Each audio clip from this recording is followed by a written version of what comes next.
சிவாஜியோட hit படத்த பார்த்துட்டு எம்ஜிஆருக்கு வந்த ஆசை கடைசி வரைக்கும் நடக்காம போனது ஏன்னு தெரியுமா? தமிழ் சினிமாவுல சில நடிகர்கள் மட்டும் தான் அதிக கெட்டப்புகள்ல நடிச்சிருக்காங்க.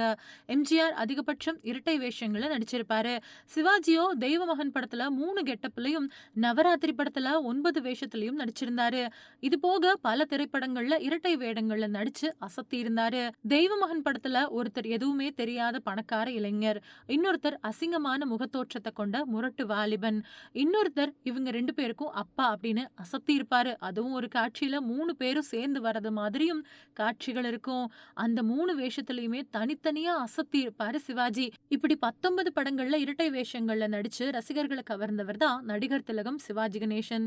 சிவாஜிக்கு போட்டி நடிகரா இருந்தவர் தான் எம்ஜிஆர். சிவாஜி மாதிரியே சிறந்த நடிப்பு, சென்டிமெண்ட் காட்சிகள்ல உருகி நடிக்கிறது அப்படிங்கிறது தனக்கு செட் ஆகாது அப்படிங்கறத புரிஞ்சுக்கிட்டு தனக்கு அப்படின்னு ஒரு பாணியை கடைபிடிச்சாரு. ஏழைகளுக்காக போராடுறது, மக்களுக்கு புத்திமதி சொல்றது, அதிகார வர்க்கத்தை எதிர்த்து குரல் கொடுக்கிறது, மக்கள் பக்கம் நிக்கிறது அப்படின்னு வேற மாதிரி தன்னை ப்ரமோட் பண்ணிக்கிட்டவரு அவரு. வீரபாண்டிய கட்டபொம்மன் படத்தால சிவாஜியோட புகழ் உயரப்போச்சு. வரலாற்று கதைகள்ல நடிச்சு மக்கள் மனசுல இடம் பிடிச்சாரு சிவாஜி.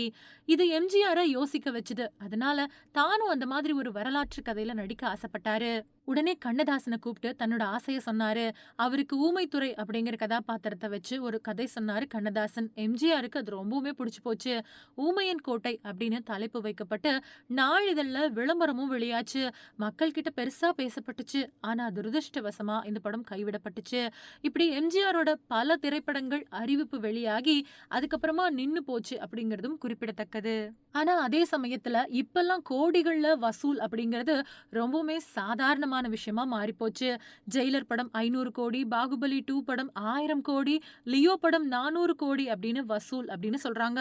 அதுக்கான காரணம் இப்போ சினிமாவோட வியாபாரம் அப்படிங்கிறது பல வழியிலும் அதிகரிச்சிருச்சு. பல கோடி கொடுத்து வாங்க ஓடிடி நிறுவனங்கள் வந்துருச்சு. பெரிய நடிகர்களோட படங்கள் தெலுங்கு, தமிழ், ஹிந்தி அப்படின்னு 3 மொழிகள்லயும் வெளியாகுது. இத பேன் இண்டியா படம் அப்படின்னு சொல்றாங்க. அதனாலதான் இவ்வளவு வசூல பெரிய நடிகர்களோட படங்கள் பெறுது. அதனால தமிழ், தெலுங்கு மொழியோட பெரிய நடிகர்கள் அவங்களோட படங்களை பேன் இண்டியா அளவுல வெளியாகிறது தான் விரும்புறாங்க. அப்படிதான் இப்ப பல திரைப்படங்கள் உருவாயிட்டும் வருது. ஆனா 50, 60கள்ல பெரிய நடிகர்களோட சம்பளமே 2-3 லட்சங்கள் தான். அன்பேவா படத்துல நடிக்கிறதுக்கு எம்ஜிஆர் வாங்கின சம்பளம் 3 லட்சம் தான். அப்பெல்லாம் அதிகபட்சம் 10 லட்சத்துக்குள்ள மட்டும்தான் படத்தோட பட்ஜெட்டே இருக்கும்.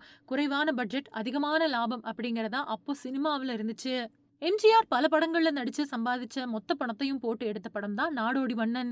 அது இல்லாம தன்னோட வீட்டையும் அடமானம் வச்சு பணம் வாங்கி, கடன் வாங்கி அந்த படத்தை தயாரிச்சாரு. படத்தோட பட்ஜெட் 18 லட்சம். அப்போ திரையுலகத்துல இருந்தவங்க எம்ஜிஆர் அதிக ரிஸ்க் எடுக்கிறாரு, இவ்வளவு பணம் போட்டு படம் தோத்து போயிடுச்சு அப்படின்னா என்ன ஆகுறது அப்படின்னு சொன்னாங்க. ஆனா எம்ஜிஆருக்கு நம்பிக்கை இருந்துச்சு.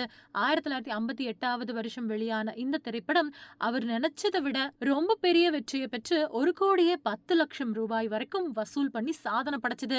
அது வரைக்கும் தமிழ் சினிமாவில 1 கோடி வசூல எந்த படமுமே பெற்றதில்ல அப்படிங்கறதும் குறிப்பிடத்தக்கது.